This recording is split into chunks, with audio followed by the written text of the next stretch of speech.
ஓம் ஸ்ரீ கருப்பண்ணசாமியே போற்றி போற்றி போற்றி.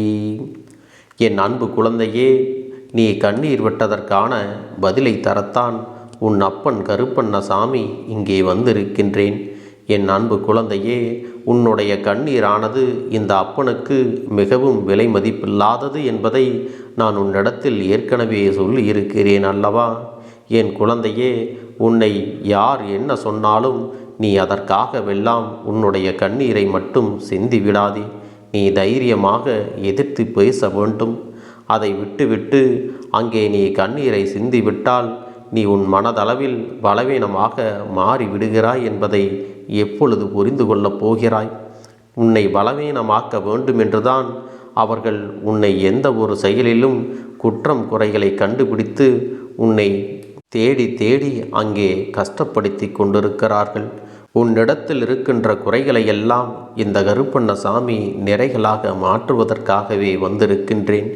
என் அன்பு குழந்தையே, உன்னிடத்தில் நீ எதை குறையாக எண்ணுகிறாயோ அதுவெல்லாம் உண்மையில் குறையல்ல என்பதை நீ உணர்ந்து கொள்ள வேண்டும்.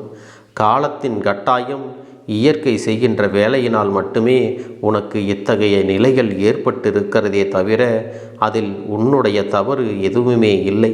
அதனால் நீ மற்றவர்கள் பேசுவதையெல்லாம் காதில் போட்டுக்கொண்டு உன்னை நிச்சயமாக நீயாகவே குழப்பிக்கொள்ளக்கூடாது. நீ குழப்புவதோடு மட்டுமல்லாமல் உன்னோடு இருப்பவர்களையும் உனக்கு துணையாக இருப்பவர்களையும் சேர்த்து நீ கஷ்டப்படுத்தி விடுகிறாய் என்பதையும் மறந்து விடாதே.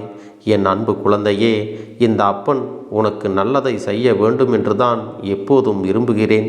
உன்னுடைய விருப்பத்தை எல்லாம் நிறைவேற்றி தர வேண்டும் என்றுதான் நான் இங்கே காத்து கொண்டிருக்கிறேன். ஆனால் இந்த குழந்தை என்னிடத்தில் வந்து முறையிடும்போது அவர்கள் என்னை எப்படி சொல்லிவிட்டார்கள், இவர்கள் என்னை அப்படி திட்டுவிட்டார்கள், அப்பனே கருப்பா, எனக்கு ஏன் இப்படி ஒரு குறையை வைத்தீர்கள், எனக்கு இதனால் இதையெல்லாம் சமாளிக்கும் அளவிற்கு தைரியம் வரவில்லை, நீங்கள்தான் இதையெல்லாம் சரி செய்து தர வேண்டும் என்றுதான் நீ கேட்கின்றாயே தவிர உனக்காக நீ எப்பொழுதும் என்னிடத்தில் வந்து எதையுமே கேட்பதாக எனக்கு தோன்றவில்லை. அதனால்தான் எப்போதும் உன்னிடத்தில் உன்னை நீ உணர வேண்டும் என்று தெளிவாக சொல்லி கொண்டிருக்கிறேன். என் அன்பு குழந்தையே, எப்பொழுது உன்னை முழுமையாக நீ உணர்கின்றாயோ அப்பொழுதுதான் உனக்கான மாற்றம் அங்கே வரும். அந்த சூழ்நிலைக்காகத்தான் இந்த அப்பன் இத்தனை நாளும் காத்து கொண்டிருந்தேன் என்பதை நீ மறந்து விடாதே. என் செல்லமே, இப்பொழுது உன்னை பற்றி நீயாகவே உணர்ந்து விட்டாயல்லவா? இனி எல்லாம் உன் வாழ்க்கையில் மாறத்தான் போகிறது. என் குழந்தையே, என்னுடைய குழந்தை உனக்காக ஒரு குழந்தை இல்லை. எல்லோரும் என்னை ஏதேதோ சொல்லி கொண்டிருக்கிறார்கள். எனக்கு ஒரு குழந்தை வரம் தாருங்கள் என் அப்பனே என்று நீதானே என்னிடத்தில் வந்து முறையிட்டாய். என் தங்கமே, உனக்கு பிள்ளை செல்வம் என்பது வாழ்க்கையில் மிக முக்கியமான செல்வம். நீ அதை மற்றவர்கள் சொல்வதற்காக வேண்டும் என்று நினைக்காதே. உனக்கே அந்த செல்வம் வாழ்க்கையில் மிகவும் அவசியமான ஒன்று என்பதை இப்பொழுது உணர்ந்து விட்டாய் அல்லவா? இப்போது அப்பா, எனக்கு ஒரு வாரிசு கொடுங்கள் என்று என்னிடத்தில் கேட்கின்றாய் அல்லவா? இப்பொழுதுதான் நீ அதற்கு தகுதியாக இருக்கிறாய் என்பதை நான் உணர்ந்து கொண்டேன். என் குழந்தையே, உனக்கு நிச்சயமாக ஒரு குழந்தை வரத்தை நான் கொடுக்கத்தான் போகிறேன். அதற்காகவெல்லாம் நீ கலங்கி நிற்க வேண்டாம்.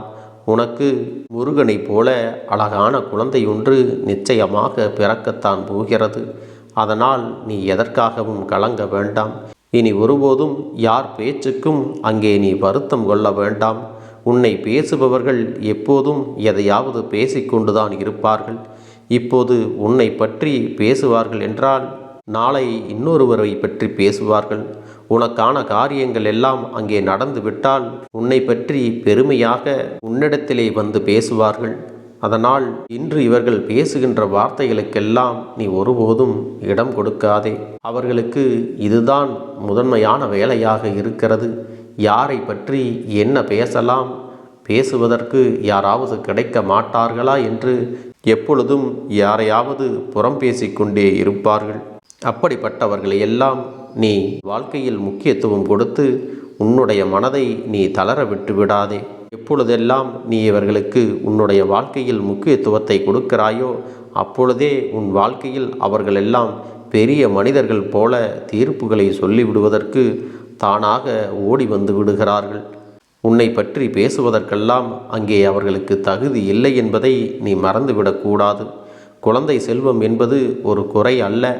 ஆனால் அதனை அவர்கள் ஒரு குறையாக அங்கே உன்னிடத்தில் பேசி பேசி உனக்கு பல பெயர்களை அல்லவா சூட்டி வைத்து விடுகிறார்கள்.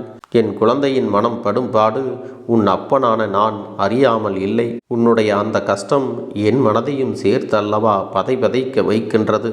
உன் மனம் கஷ்டப்படும் போதெல்லாம் உன்னை துன்புறுத்தியவர்களுக்கு நிச்சயமாக நான் தண்டனையை கொடுக்கத்தான் போகிறேன். அது எப்படிப்பட்ட தண்டனை தெரியுமா? உன்னை எப்படி அவர்கள் பட்ட பெயர்கள் வைத்து பேசினார்களோ, உன்னை காயப்படுத்தினார்களோ, அது போன்ற ஒரு சூழ்நிலை நிச்சயமாக அவர்கள் இல்லத்தில் இருக்கின்ற ஒருவருக்கு நடக்கத்தான் போகிறது. நீண்ட காலத்திற்கு பிறகே அவர்களுக்கு அவர்களுடைய வாழ்க்கையில் நல்லது நடக்கும். அப்பொழுதுதான் நாம் மற்றவர்களை பார்த்து குறை சொல்லக்கூடாது. அதனால் எத்தனை வலிகளும் எத்தனை வேதனைகளும் இருக்கிறது என்பதையெல்லாம் அவர்கள் புரிந்து கொள்வார்கள். என் பிள்ளையே, பச்சோந்திகளைப் போல மாறக்கூடிய இந்த மனிதர்கள் இவர்கள் பேசும் வார்த்தைகளுக்கெல்லாம் ஒருபோதும் உன்னுடைய மனதை நீ காயப்படுத்தி கொள்ள வேண்டாம்.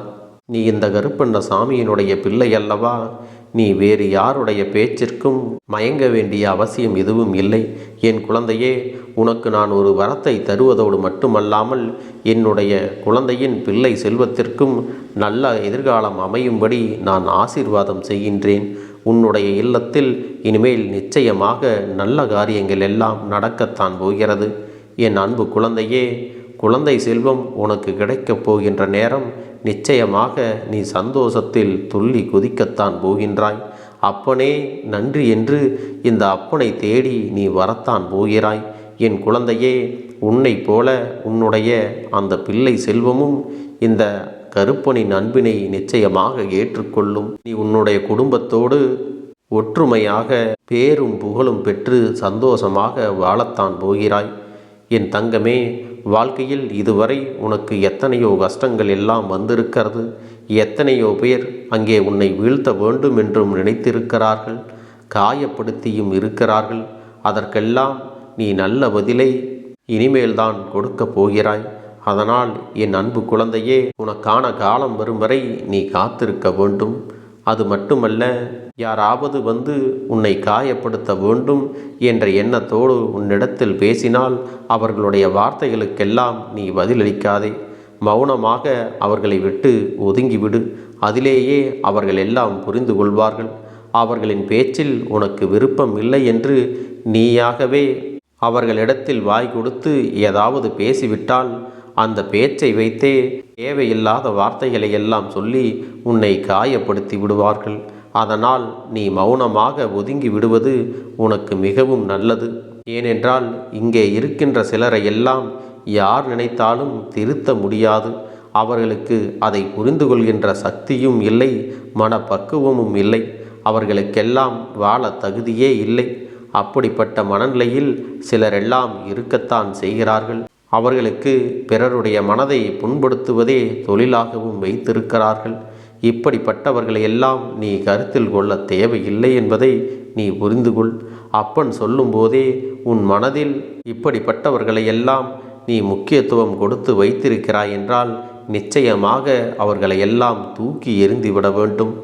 யார் உன்னை என்ன வார்த்தை சொன்னாலும் அந்த வார்த்தைகள் எல்லாம் அவர்களுக்கே திரும்பி போகும். நீ அதனால் கவலைப்பட வேண்டிய அவசியமில்லை. என் அன்பு குழந்தையாக நீ என்றென்றும் நல்ல நிலையினை அடையத்தான் போகிறாய். என் செல்ல குழந்தைக்கு இந்த கருப்பண்ண சாமியின் ஆசீர்வாதங்களும் அன்பும் துணையும் என்றென்றைக்கும் முழுமையாக கிடைத்து கொண்டே இருக்கும்.